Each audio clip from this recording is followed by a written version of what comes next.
Friends, तो आज जो है जो टॉपिक हम देखने जा रहे हैं वो आपका है सेंटर स्टेट रिलेशन।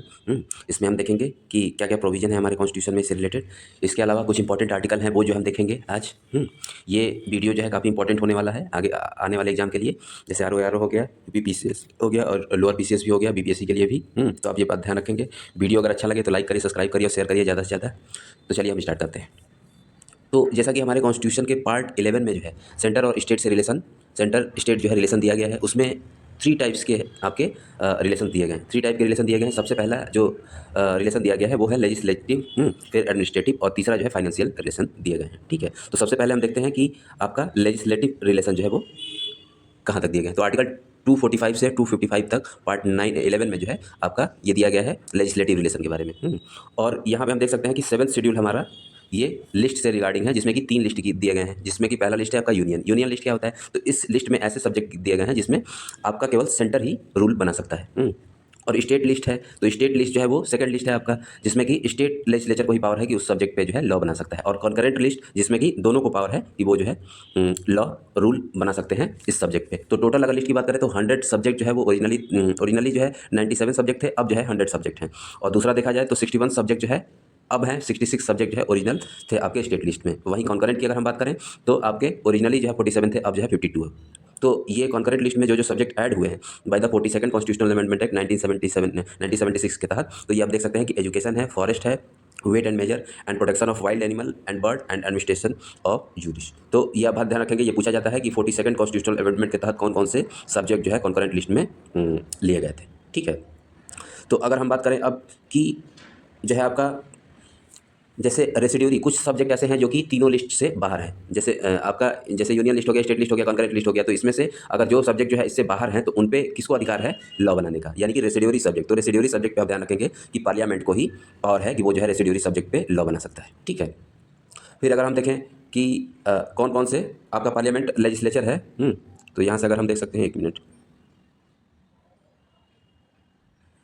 तो यहाँ पे आप देख सकते हैं कि parliamentary legislature in the state list, यानी कि स्टेट के कौन से ऐसे सब्जेक्ट हैं जिसपे पार्लियामेंट जो है लॉ बना सकता है। तो ये कब हो सकता है, when Rajya Sabha passes A resolution regarding this. तो उस सब्जेक्ट पे जो है अगर राज्यसभा कोई रिजोल्यूशन पास करती है तो उस पे जो है पार्लियामेंट लॉ बना सकता है, वो सब्जेक्ट भले ही स्टेट लिस्ट का हिस्सा हो। ड्यूरिंग नेशनल इमरजेंसी, आप जानते हैं कि आर्टिकल आपका 352 में जो है वो दिया गया है आपका क्या, नेशनल इमरजेंसी से रिगार्डिंग प्रोविजन हमारे आर्टिकल 352 में दिए गए हैं। ठीक है, फिर when state make request to do so, तो आप कह सकते हैं कि स्टेट अगर रिक्वेस्ट करे कि आप जो है पार्लियामेंट से कि पार्लियामेंट जो है इस सब्जेक्ट पे लॉ बना दे। और to implement the international agreement, तो इंटरनेशनल एग्रीमेंट को अगर अप्लाई करने के लिए भी पार्लियामेंट जो है स्टेट सब्जेक्ट पे लॉ बना सकता है। इसके अलावा प्रेसिडेंट रूल, तो प्रेसिडेंट रूल जो आप जानते हैं कि आर्टिकल 356 में जो है वो दिया गया है। तो ये बात को, ये फैक्ट को भी आप ध्यान रखेंगे कि आर्टिकल 356 में जो है प्रेसिडेंट रूल से रिगार्डिंग प्रोविजन है। फिर दूसरा देखें तो जो एडमिनिस्ट्रेटिव रिलेशन है वो आर्टिकल 256 से और 263 तक पार्ट 11 में जो है दिया गया है, ये प्रोविजन है अपने कॉन्स्टिट्यूशन में, ये ध्यान रखेंगे। अब नेक्स्ट अगर हम फैक्ट देखें तो यहाँ पे देख सकते हैं कि आर्टिकल 365 क्या कहता है। इसी के तहत जो है अगर कोई भी स्टेट अगर सेंटर के डायरेक्शन को मानने से मना कर सकता है, तो मना करता है, तो उस केस में क्या होगा कि प्रेसिडेंट रूल जो है स्टेट में लग सकता है। आर्टिकल 365, तो ये इंपॉर्टेंट आर्टिकल है, आप याद रखेंगे कि आर्टिकल 365 ये कहता है कि अगर कोई भी डायरेक्शन अगर सेंटर की तरफ से है वो अगर मना कर रहा है स्टेट, तो उस केस में जो है प्रेसिडेंट रूल जो है लग सकता है। ठीक, फिर नेक्स्ट फैक्ट है कि आपका आर्टिकल 263 में क्या प्रोविजन है, तो इंटर स्टेट काउंसिल से रिलेटेड जो है प्रोविजन है आपके कॉन्स्टिट्यूशन में। फिर आर्टिकल 312 जो है वो क्या कहता है, वो तो पार्लियामेंट के पास पावर है कि वो जो है ऑल इंडिया सर्विसेज जैसे IAS IPS IFS ये जो है क्रिएट करने का पावर किसके पास है, पार्लियामेंट के पास है। तो ये आप बात ध्यान रखेंगे। ठीक है, अब इसके अलावा कुछ और इंपॉर्टेंट फैक्ट देखते हैं। तो चेयरमैन देखें, चेयरमैन और मेंबर जो स्टेट पब्लिक सर्विस कमीशन के होते हैं वो जो है अपॉइंट किए जाते हैं किसके द्वारा, गवर्नर के द्वारा। लेकिन उनको रिमूव करने का पावर जो है किसके पास है, प्रेसिडेंट के पास है। तो अब यह बात ध्यान देंगे, जैसे अभी आप जानते हैं कि यूपी और बिहार PCS को लेकर जो है बहुत सारी कंट्रोवर्सी चल रही थी पिछले महीने में।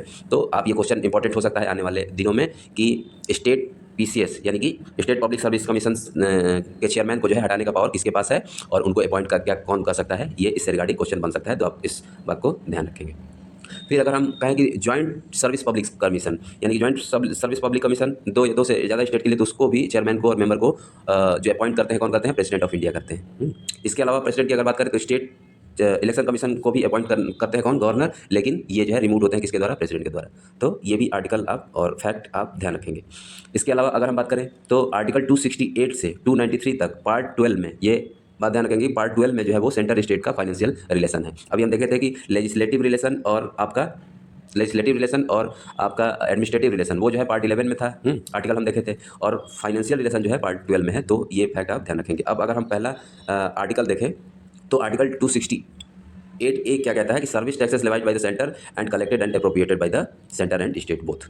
ठीक है, तो ये आप आर्टिकल ध्यान रखेंगे। फिर अगर नेक्स्ट देखें तो 268 आर्टिकल क्या कहता है, तो taxes levied by the state but collected and appropriated by the state only. Taxes levied bye the centre but collected and appropriated by the state only. Example अगर देख ले तो स्टैम्प ड्यूटी हो गया, एक्साइज ड्यूटी हो गया, तो ये सारी चीज़ें हैं।